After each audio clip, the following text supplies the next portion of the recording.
Ça, c'est un rapport qui est sorti hier, fait par Oxfam, une association qui lutte contre la pauvreté et qui s'appelle « Comment les grandes banques européennes profitent des paradis fiscaux ». On apprend des chiffres assez dingues dans ce rapport, notamment que les 20 plus grandes banques européennes et françaises déclarent un quart de leurs bénéfices dans les paradis fiscaux.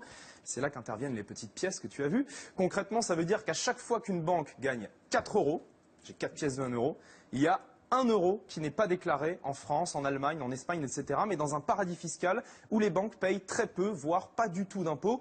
En tout, les 20 premières banques européennes ont déclaré 25 milliards d'euros de bénéfices dans les paradis fiscaux en 2015, principalement au Luxembourg, en Irlande, mais aussi à Hong Kong, Singapour, en Belgique, aux Bermudes, etc. Un exemple, en 2015, selon le rapport, la banque française BNP Paribas a déclaré 134 millions d'euros de bénéfices aux îles Caïmans, alors qu'elle n'y a aucun salarié. Et sur ces 134 millions, la BNP a tout simplement payé 0 euros d'impôts. Voilà, c'est une pratique légale, mais ce sont des milliards d'euros du coup qui ne finissent pas dans les caisses de l'État français. Question de philo, vous avez 4 heures. Ce qui est légal est-il forcément moral? Est-ce que vous avez remonté les bretelles aux banques françaises après le rapport de l'Oxfam qui est sorti hier matin? J'ai rien remonté du tout comme bretelle. En effet, le MEDEF est contre les paradis fiscaux.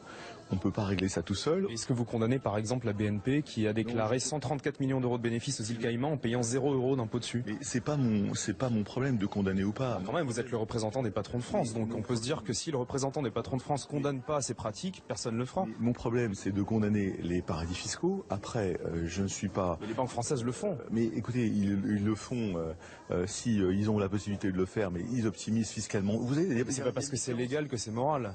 Je vous dis que c'est pas bien, que c'est pas une fraude. Donc vous condamnez les banques françaises qui font ça? Je ne condamne rien du tout, je dis qu'il faut régler le problème internationalement. Merci monsieur, c'est tout. C'est un sujet de la campagne électorale également, l'évasion fiscale. Écoutez, je vais partir parce qu'il va falloir qu'on s'arrête. Mais voilà, je vous ai répondu. Il ne faut pas que les banques françaises commencent par donner le bon exemple.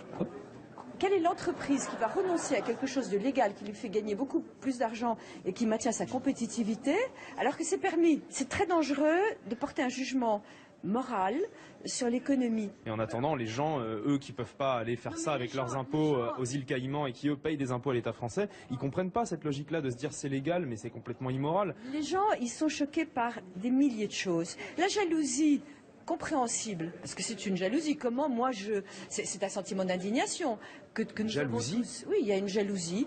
Et de qui? Quand vous dites les gens, je ne sais pas ce que c'est que les gens. Les gens, ils trouvent qu'un tel gagne trop d'argent. C'est une jalousie. Et on a aussi croisé ce monsieur, c'est le président de l'Association française des entreprises privées, dont sont membres certaines banques visées par le rapport, comme la BNP ou la Société Générale. Est-ce que vous avez vu le rapport de l'Oxfam qui est sorti hier, accablant sur l'évasion fiscale des grandes banques européennes, notamment françaises? Tiens, bonjour. Non, je peux vous poser 2-3 questions là-dessus? Non. Vous l'avez lu ce rapport ou pas? Non plus. Ça vous intéresse pas? Bon, écoutez, je crois qu'on n'est pas d'accord pour que je vous parle, monsieur. C'est légitime comme question, non? 25% des bénéfices sont déclarés dans les paradis fiscaux alors qu'il y a seulement 7% des employés qui y travaillent, les grandes banques européennes.